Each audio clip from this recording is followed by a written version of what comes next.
asalaamaaleykum wa rahmatullah. J'espère que yéen ñëpp a ngi ci jàmm. Dafa am tey sujet waxtaan boo xam ne dama ko ci bëggoon a waxtaan ak yéen parce que je pense que damaa yaakaar ni sujet bu am importance la pour réew mi yëpp te nag malheureusement vraiment mosuma dégg kenn aborder ko te yaakaar naa ni képp kuy wax ci affaire développement ak mbiru investissement mënoo bañ a wax ci sujet bu mel noonu maanaam muy sujet wu vacances yi ak congés yi au Sénégal. Parce que man pour man nombre Sénégal calculé wu ma ko exactement mais ni ma xamee Sénégal rek di ko gis muy fonctionner fêtes yi ñu am les fêtes religieuses les fêtes musulmanes les fêtes catholiques les fêtes civiles sama estimation mooy xam naa ni ak bu ñu ko xoolee boole ci pont yeeg et cetera loolu rek gëm naa ni war nañoo am à peu près une trentaine de jours yoo xam ni c'est férié au Sénégal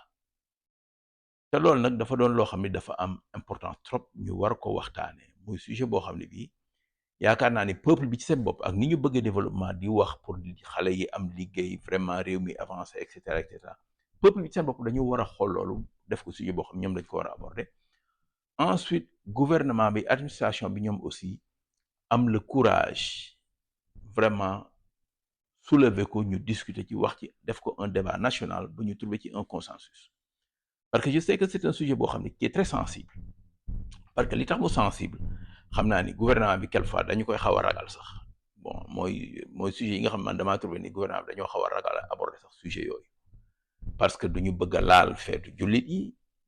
ni woy ñi feetu jullit yi la ñuy laal bu ñu laalee feetu catholique yi ñu ni feetu catholique yi la ñuy laal bu ñu laalee feet yi nga xam ni dañ naan lii la ak yooyu ku nekk wax donc gouvernement bi day préférer éviter affaire boobu mais nag dama yaakaar réew mi du dem du avancer tant que nit ñi amuñu jëluñu courage am l'honnêteté intellectuel vraiment toog waxtaane lii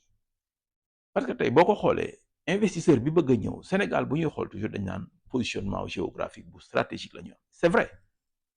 position géographique bu stratégique la ñu am on est à 7 heures et demie de New York on est à 6 heures de Paris 5 heures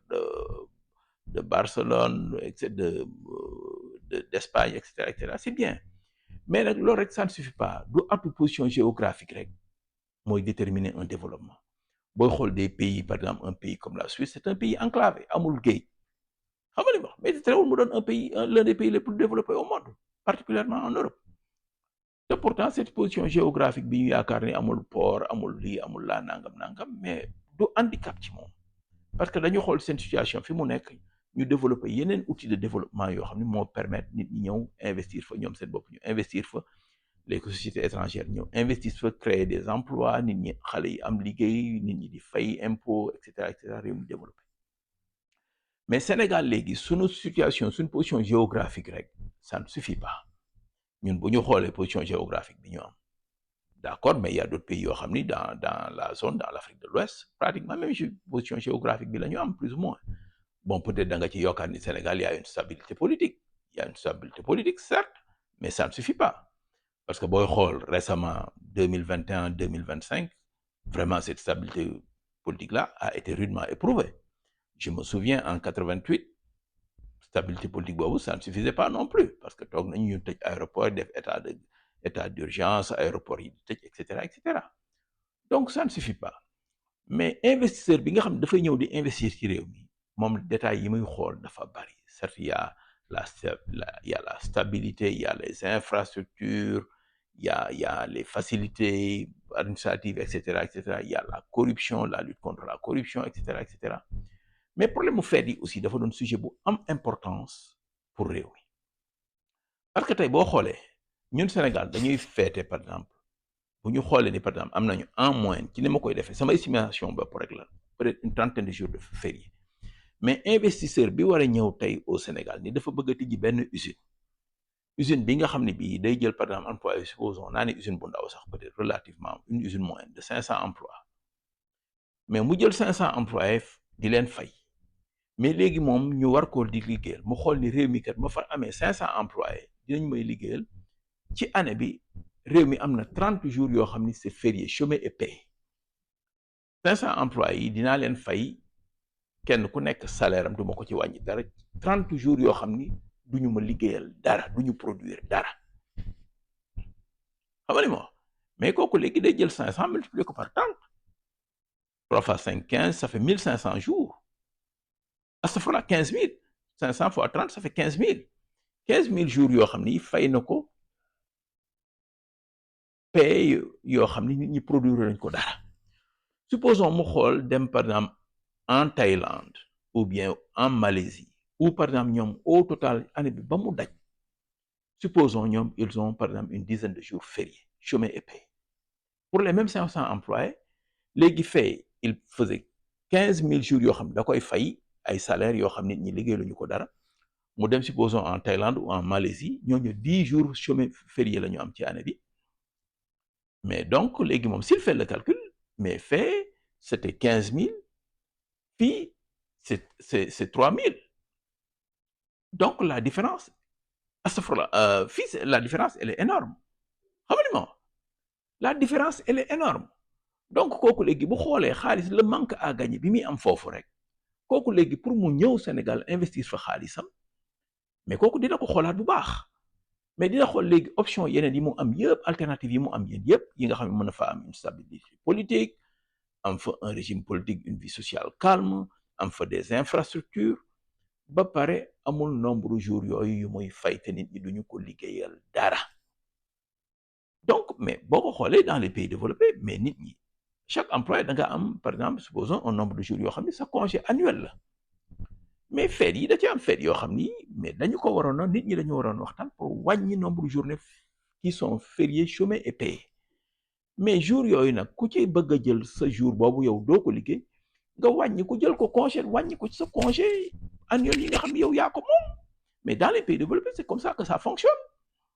nit ki quelquefois da ngay am fête mais nga bëgg a tukki dem par exemple ñu ni supposons tey mercredi la fête bi mercredi mooy férié mais jour yi ci des boo ko bëggee toog sa këram mais supposons mën ngaa wàññi jël 2 jours de congé ñu wàññi ko sa jour de congé nga jël par exemple jeudi vendredi toog sa kër toog boo demee seeti sa waa dëkk nga toog fa ba le dimanche pour ñibbi si waat liggéey si le lundi te jour société bi benn jour képp moo nekkoon journée chômée et payé Sénégal faut que ñu essayer waxtaan pour noo xam ne nii dañu koy dugalee ci système bi ba loolu ñu xool nombre fête yi am au Sénégal ñu mën ko wàññi parce que c'est excessivement onéreux pour les investisseurs c'est pas du tout encourageant pour un investisseur mu ñëw xool nombre jours fériés yi nekk au Sénégal te booy wax férié rek boo xoolee pont yi wooy kii fête bi c'est vendredi samedi bi dañu koy pont ou bien mardi la ou dimanche lundi bi c'est férié et cetera mais c'est énorme ba pare nga xool yenn tabaski quelquefois dañ naan y a 2 ou 3 jours tabaski Korité la même chose màggalu Tuuba nit ñi dañu jël 3 jours pour dem màggali mais ça c'est des choses énormes yoo xam ne investisseur bi dafay xool détails yi dafa am valeur ci moom c'est de l'argent qu'il paye quand il a par exemple 15 000 jours yoo xam da koy fay pour yoo xam nit ñi duñu ko liggéeyal dara ah par contre am na foo xam ne fii mën na faa nekk 5 000 jours lay fay nit ñi produire ko mais kooku il fait une économie de 10 000 jours yoo xam ne du ko fay kenn salaire nit ñi di ko produire société am di dox mais loolu dafa am valeur dafa am importance donc c'est le genre de débat yi nga xam nit ñi faut que je pense bien que il faut que ñu nangoo aborder genre sujet yi c'est un sujet boo xam ne yaakaar naa c'est pas facile pour les autorités ñu aborder ko parce que bëgguñu benn groupe social ni ñoom lañuy attaqué bëgguñu ni par exemple jullit yi ni ñoom lañuy attaqué pour wàññi seeni feet ba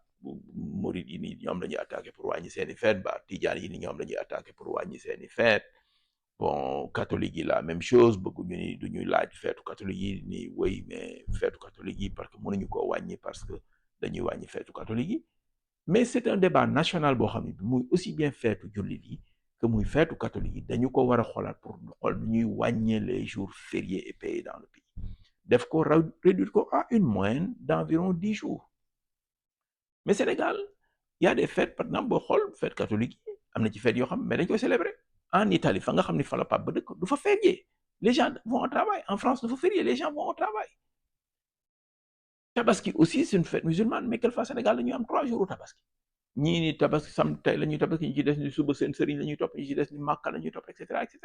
mais finalement c'est un désordre boo xam ne bi mais kooku dañu ko war a discipline boo xam ne bi nit ñi dañ ci war a nangoo waxtaan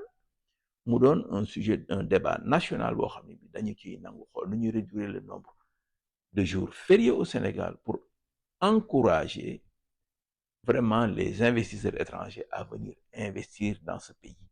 kii nag dafa doon benn point bu ndaw rek ci quelque chose buy encourager à inviter les investisseurs étrangers à venir mais il y a tout un tas d'autres par exemple de conditions yuy tax aussi un investisseur ñëw muy le syndicalisme la stabilité politique le niveau des salaires l'éthique du travail et cetera tout ça là c'est des trucs yoo xam ni bon un investisseur dina ko xool mais lii doon na ci partie boo xam ni dafa am importance mais Sénégal faut que ñu xool affaire bi xool nag nu ñuy def pour jëm ci gën a mën a waxtaan daal bon mu doon un débat national que benn groupe aussi bañ a sentir ni moom dañ ko viser pour wàññi ay feetam non non na doon un débat national groupe bu nekk nangoo wàññi ci ay feetam ça ne veut pas dire que ni feet yi dootul am feet yi ba léegi day am mais les travailleurs ñooy wàññi ñoo jël ko wàññi ko ci seen i congé annuel wàññi ko ci seen i congé annuel pour que réew mi mën a dox vraiment nit ñi nangoo ñëw de toute façon lii dama ne woon naa ci waxtaan ak yéen rek ku nekk xalaat ci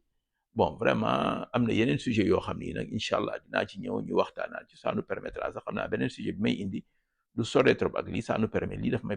permettre ma enchaîner ak boobu pour ñu waxtaan ci pour xool vraiment nu ñuy def daal pour réew mi avancer jërëjëf ngeen jéggal ma nag lépp luñ ci wax rek lu juum rek man la mais lépp nag yéene ji rek mooy defar bon incha allah ñu sottante xalaat daal wasalaam